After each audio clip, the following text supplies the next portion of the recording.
బీహార్లో అసెంబ్లీ ఎన్నికలు దగ్గర పడుతున్నాయి. దీంతో రాజకీయ పార్టీలు మేనిఫెస్టోస్ కూడా రిలీజ్ చేస్తున్నాయి. ప్రత్యేకంగా NDA alliance BJP and allied parties ఏదైతే ఉన్నాయో అందరూ కలిసి ఎన్నికల్లోకి వస్తున్నారో వాళ్ళందరూ కూడా మేనిఫెస్టో రిలీజ్ చేశారు. దానిలో 1 కోటి గవర్నమెంట్ ఉద్యోగాలు, దాంతోపాటు 1 crore లఖ్పతి దీదీస్ ఇవన్నీ కూడా ప్రామిస్ చేశారనమాట. సంకల్ప పత్ర పేరుతో ఈ మేనిఫెస్టో రిలీజ్ అయింది.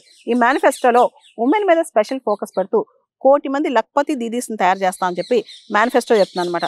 దాంతోపాటు బీహార్లో ఇన్ఫ్రాస్ట్రక్చర్ డెవలప్ చేస్తాం, ఇంటర్నేషనల్ ఎయిర్పోర్ట్స్ తీసుకొస్తాం, ఎక్స్ప్రెస్ హైవేస్ తీసుకొస్తామని చెప్పి కూడా ఎన్డీఏ ప్రామిస్ చేస్తోంది. ముఖ్యంగా బీహార్లో 50 లక్షల పక్కా ఇల్లు కడతారంట, ఫ్రీ రేషన్ ఇస్తారంట. దాదాపు చాలా మందికి అంటే పేదవాళ్ళందరికీ ఉచిత రేషన్ అని చెప్తున్నారు.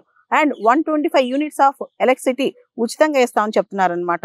దాంతో పాటు ఎవరికైతే ఆరోగ్య సమస్యలు ఉన్నాయో వాళ్ళకి 5 లక్షల వరకు ఫ్రీ ట్రీట్మెంట్ ఇస్తామని చెప్తున్నారు. సోషల్ సెక్యూరిటీ బెనిఫిట్స్ ఇస్తామని చెప్తున్నారు అనమాట. ఎన్డీఏ వాళ్ళు సంకల్ప్ పత్ర పేరుతో జేపీ నడ్డా ఎవరైతే బీజేపీ అధ్యక్షుడు ఉన్నారో ఆయన, దాని తర్వాత సీఎం నితీష్ కుమార్ గారు, బీహార్ సీఎం నితీష్ కుమార్ గారు వీళ్ళందరూ కలిసి రిలీజ్ చేశారు. మనకు తెలుసు బీహార్లో ఎన్డీఏ అలయన్స్ అంటే బీజేపీ, జేడీయూ మరియు చిరాగ్ పాస్వాన్స్ ఎల్జేపీ మరియు ఇతర చిన్న చిన్న పార్టీలన్నీ కలిసి ఈ ఎన్డీఏ అలయన్స్ ఫామ్ అయినాయి అనమాట. వీళ్ళందరూ కూడా కలిసి వెళ్తున్నారు. బీహార్లో ముఖ్యంగా చాలా మంది మైగ్రెంట్ వర్కర్స్గా వెళ్ళిపోతుంటారు. బీహారీస్ చాలా మంది సౌత్ ఇండియాకి వచ్చి వర్క్ చేయటం, కన్స్ట్రక్షన్ రంగంలో వర్క్ చేయటం, అలానే రాజస్థాన్ లాంటి వెస్ట్రన్ స్టేట్స్కి వెళ్ళటం అండ్ ఢిల్లీ లాంటి స్టేట్స్కి వెళ్తే ఇక్కడికి వెళ్ళి పని చేస్తూ ఉంటారు అనమాట.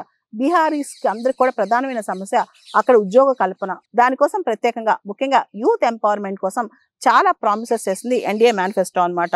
యూత్ ఎంపవర్మెంటే కాకుండా రెండోది ఉమెన్ ఎంపవర్మెంట్. ఉమెన్ ఎంపవర్మెంట్ కోసం ఒక ప్రామిస్ చేసింది. దాదాపు 1 కోటి మంది మహిళల్ని లఖ్పతి దీదీస్ అంటే లక్షాధికారులు చేస్తా అని చెప్పి కూడా మేనిఫెస్టో చెప్పింది. దీని పేరు మిషన్ కరోర్పతి అని కూడా పెట్టింది అనమాట. తర్వాత ఇన్ఫ్రాస్ట్రక్చర్, ఏదైతే బీహార్లో ఇన్ఫ్రాస్ట్రక్చర్ ప్రాజెక్ట్స్ ఉన్నాయో 7 ఎక్స్ప్రెస్ హైవేస్ కన్స్ట్రక్ట్ చేస్తామని, రైల్ ట్రాక్స్ మోడర్నైజ్ చేస్తామని చెప్పి పాట్నాలో, దర్భంగాలో, పూర్నియాలో, బగల్పూర్లో ఇంటర్నేషనల్ ఎయిర్పోర్ట్స్ తీసుకొస్తామని కూడా చెప్పారనమాట. దాంతోపాటు బీహార్లో ఎంఎస్ఎంఈ పార్క్స్ కూడా తీసుకొస్తామని చెప్పి ఎన్డీఏ మేనిఫెస్టోలో చెప్పారు. రైతుల కోసం కూడా ఎంఎస్పీకి సంబంధించి చాలా ప్రామిసెస్ చేశారనమాట. ఇలా విద్య, ఉద్యోగాలు, social justice, farmers, youth, women ఇలా అన్ని రంగాల వాళ్ళకి ప్రామిస్ చేసింది ఎన్డీఏ ఒక మేనిఫెస్టో సంకల్ప్ పత్ర. వీటన్నిటితో పాటు మనందరూ తెలుసు బీహార్లో స్పిరిచువల్ గా, మైథలాజికల్ గా అక్కడ సీతాదేవి పుట్టిన ప్రాంతం ఉందని చెప్పి, సీతాదేవి మదర్ జానకి పుట్టుకకు గుర్తుగా ఎన్డీఏ మేనిఫెస్టోలో సీతాపురం అనే సిటీని, స్పిరిచువల్ సిటీని, వరల్డ్ క్లాస్ స్పిరిచువల్ సిటీని బీహార్లో కన్స్ట్రక్ట్ చేస్తా అని చెప్పి ఎన్డీఏ వాళ్ళు చెప్తున్నారనమాట. అంతేకాదు ఇక్కడ రామాయణ, జైన్, బుద్ధిస్ట్, గంగా సర్క్యూట్స్ కూడా తీసుకొస్తున్నారంట. ఇవన్నీ ఒక అద్భుతం అని చెప్పొచ్చు. అయితే ఇక్కడ ఎన్డీఏ గెలుస్తుందా లేదా అనేదే పెద్ద ప్రశ్న.